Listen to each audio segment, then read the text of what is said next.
Hello, what's up guys? Nandito naman si Mr. Bin TV. Pag-uusapan lang natin tong dinaluhan ni Pangulong Bongbong Marcos sa APEC Summit doon sa Amerika. So kung bago pa lang kayo dito sa YouTube channel ko, please click subscribe muna. Pakita ang notification bell para lagi kayong updated sa mga bagong balita na katulad nito.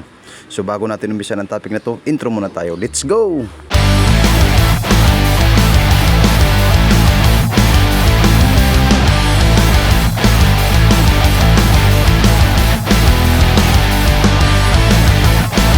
So ayun nga, ang daming good news nga sa pagdalo ni Pangulong Bongbong Marcos doon sa APEC Summit doon sa Amerika sa San Francisco, California. Nagpirmahan nga po ito ng mutual understanding na magtatayo na dito sa Pilipinas ng kauna-unahang Cancer of the Philippines Hospital. Good news ito para sa ating mga kababayan dahil wala po tayong cancer hospital dito sa ating bansa. Grabe, ang lupit talaga ng ating presidente, mga tropa. Kauna-unahan to sa history sa simula nang nawala si Ferdinand Edralin Marcos Sr. sa pwesto. Ngayon nagsisimula naman tayo, kaya maraming good news talaga sa pagpunta niya sa APEC Summit.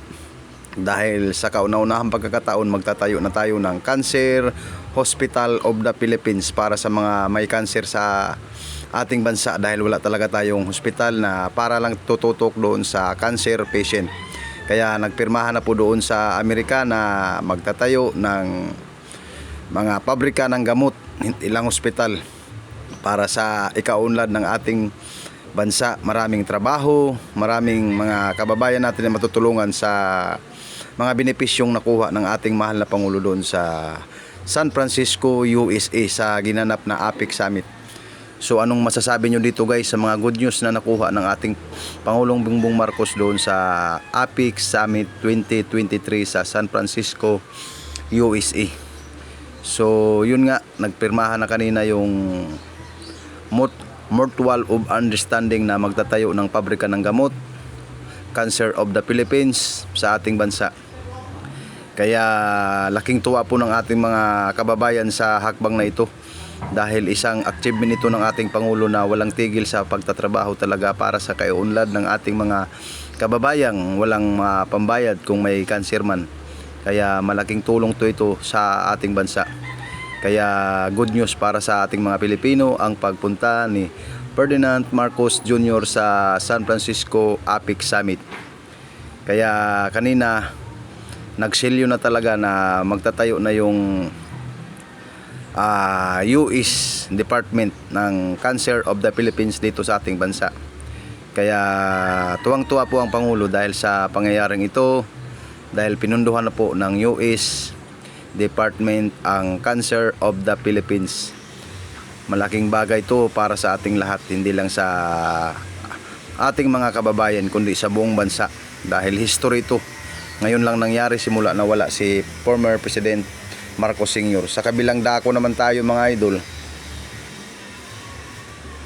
The much awarded and historical 1-3 agreement of Nuclear Power Corporation is set to be signing between Philippine Energy Secretary Rafael Otilla and United States Secretary State of Blinken, according to high place source. So magtatayo nga rin po sila ng nuclear power plant dito sa ating bansa.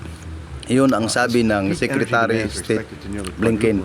Good news ito para sa ating mga kababayan dahil sa simula nang nawala si former President Marcos Sr. ay hindi na po na buksan yung ating lumang Bataan Nuclear Power Plant. Kaya ito, nagsalita na po si Secretary State Department Blinken. So pakinggan natin ang konting mensahe niya sa nuclear na pinirmahan niya.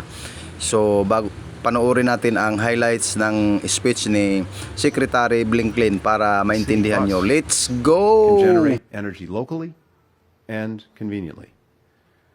Nuclear energy will also create inclusive economic opportunities for American and Filipino businesses alike, and good quality, high-paying jobs in both of our countries. All of these are reasons why today we're signing this 1-2-3 agreement to create a framework for our civil nuclear cooperation. When Vice President Harris visited the Philippines last November, she announced that we were starting to develop this arrangement. So just 1 year later, we're signing the agreement. And that is the fastest that the United States has ever negotiated this kind of agreement. It is a testament to two things, to the high priority that this issue is for both of our countries and to how closely we're collaborating. And I just want to echo the gratitude, Mr. President, to your extraordinary team for the work that we've been able to do in such a short period of time. When this agreement goes into effect, So ayun nga, narinig nyo na ang statement ni Secretary Blinken. Good news ito sa ating mga kababayan, o hindi lang sa ating mga kababayan kundi pati na rin sa Pilipinas, dahil sa unang pagkakataon mayroon na tayong nuclear power plant the again. United States will be able to share equipment and material with the Philippines as they work to develop small modular reactors and other civilian nuclear energy infrastructure. And will do so while following the highest standards of safety and security and while complying with our international non-proliferation commitments. Already, we've organized workshops, we've hosted exchanges on these topics with American and Filipino researchers, officials, business leaders, to help train local experts and to share some of our best practices. So ayun, narinig nyo na ang statement ni Secretary Blinken. Anong masasabi nyo dito guys sa mga bumabati ko sa ating Pangulo?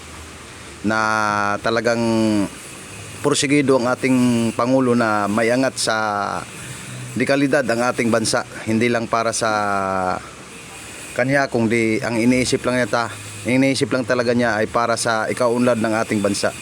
Yung mga bumati ko sa ating Pangulo na biyahe ng biyahe, anong masasabi nyo ngayon? Comment down below para ma-reaksyonan natin sa next video natin dito sa Mr. Bean TV. So hanggang dito na lang muna yung topic natin ito. Lagi kong sinasabi, huwag kalimutan mag-subscribe, hit notification bell para lagi kayong ma-update, ma-notify sa mga bagong upload na katulad nito. Bye bye, hasta la vista baby.